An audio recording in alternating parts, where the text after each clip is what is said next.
congratulations, another world record. You've done 3 races now, 3 world records. What's next for you?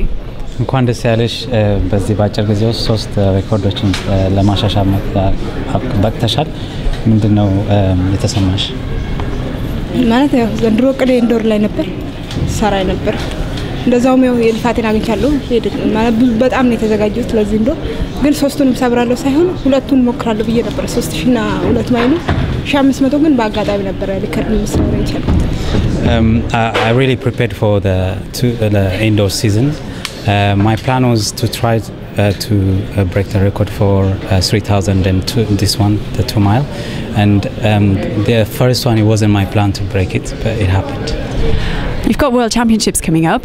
Which out of all of these is your priority? I mean, obviously there isn't going to be a 2 mile, but between the other 2. Yeah, World Championships ላይ የትኛው ነው ያንቺ እቅድ ለመሮጥ ለምን 2 ማይል የለም የትኛውን ነው መሮጥ ያሰብሽው ያው 500 ከዚህ በፊት ወርቅ ስላለኝ 3000 ላይ ነው ሐሳብ ዘንድሮ 3000 ነው ጥሩ ተፈካካሪ ነው ነው ይስባል previously because I won the 1500 distance my plan is to run the 3000 and probably win Looking towards the outdoor season, where's your main focus going to lie?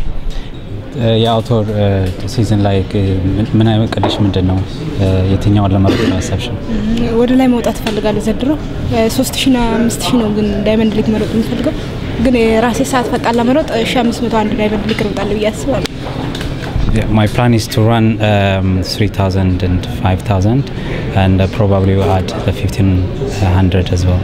Thank you very much.